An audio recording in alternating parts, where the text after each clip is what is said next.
Terima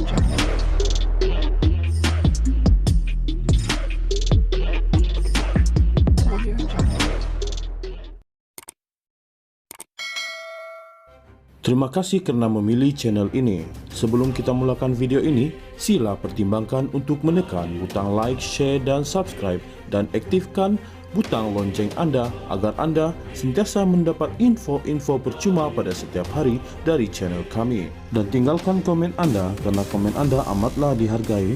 Terima kasih.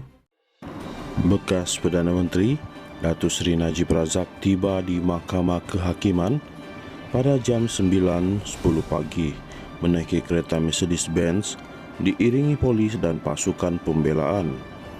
Suasana di perkarangan Istana Kehakiman lengang walaupun sekumpulan individu dilihat hadir tanda sokongan moral kepada bekas Perdana Menteri itu. Kawalan keselamatan di sekitar kawasan mahkamah diperketat dengan kehadiran anggota polis, manakala pagar besi turut ditempatkan di semua pintu keluar dan masuk Istana Kehakiman. Petugas media yang hadir seawal jam 7 pagi dan ingin mengikuti prosiding rayuan diminta mendaftarkan diri dan hanya dibenarkan masuk ke dalam mahkamah kira-kira jam 8.15 pagi. Najib merayu keputusan Mahkamah Rayuan pada 8 Disember tahun lalu yang mengekalkan sabitan salah serta hukuman penjara 12 tahun dan denda RM210 juta yang dikenakan oleh Mahkamah Tinggi Kuala Lumpur ke atasnya selepas didapati bersalah atas 3 tuduhan pecah amanah, 1 tuduhan menyalahgunakan kuasa dan 3 pertuduhan pengubahan wang haram dana SRC International. Najib dan pasukan peguamnya daripada Tuan Zaid Ibrahim Sufyan, TH Lewis and Partners dan Tuan Hisham T dilaporkan bakal mengemukakan kekhilafan Mahkamah Rayuan dan Mahkamah Tinggi serta tindakan pendakwaan yang menafikan hak mengikut Perlembagaan Persekutuan yang dianggap menyebabkan ketidakadilan serius apabila bekas Perdana Menteri itu mendakwa gagal mendapatkan perbicaraan adil dan saksama. Berdepan peluang terakhir mempertahankan diri, perkara itu akan dibentangkan Najib melalui peguamnya bersandarkan 94 alasan mengapa beliau harus dibebaskan daripada 7 tuduhan menyeleweng dana SRC. Mahkamah Persekutuan sebelum ini menetapkan 10 hari mulai hari ini untuk mendengar rayuan terakhir ahli parlimen pekan itu.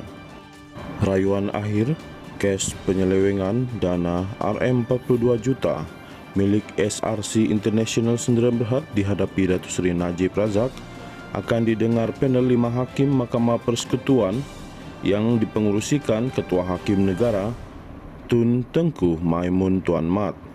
Turut bersidang Hakim Besar Sabah dan Sarawak Tan Sri Abang Iskandar Abang Hashim dan 3 hakim Mahkamah Persekutuan iaitu Datuk Nalini Patamatan, Datuk Mary Lim Tiam Suan serta Datuk Muhammad Zabidin Muhammad Dia. Najib merayu keputusan Mahkamah Rayuan pada 8 Disember tahun lalu yang mengekalkan sabitan salah serta hukuman penjara 12 tahun dan denda RM210 juta yang dikenakan oleh Mahkamah Tinggi Kuala Lumpur ke atas Najib selepas didapati bersalah atas 3 tuduhan pecah amanah, 1 tuduhan menyalahgunakan kuasa dan 3 tuduhan pengubahan wang haram dana SRC International.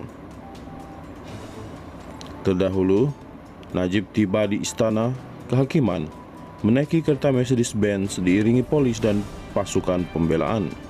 Suasana di perkarangan Istana Kehakiman lengang walaupun sekumpulan penyokong bekas Perdana Menteri itu dilihat hadir bagi memberikan sokongan. Kawalan keselamatan di sekitar kawasan mahkamah diperketat dengan kehadiran anggota polis, manakala pagar besi turut ditempatkan di semua pintu keluar dan masuk Istana Kehakiman. Terdahulu, Peguam Hisham T. Potek yang baru dilantik sebagai Peguam Utama Najib tiba bersama 2 peguam lain pada jam 7.57 pagi dan ketika disapa oleh pihak media mengenai perasaannya pagi ini, Hisham menjawab excellent. Beberapa penyokong Najib kemudian dilihat hadir bagi memberi sokongan kepada ahli parlimen pekan itu dengan memakai pengikat kepala. Pada jam 9.10 pagi, Kendaraan yang membawa Najib dilihat tiba di Istana Kehakiman dengan diiringi polis dan pasukan pembelaan.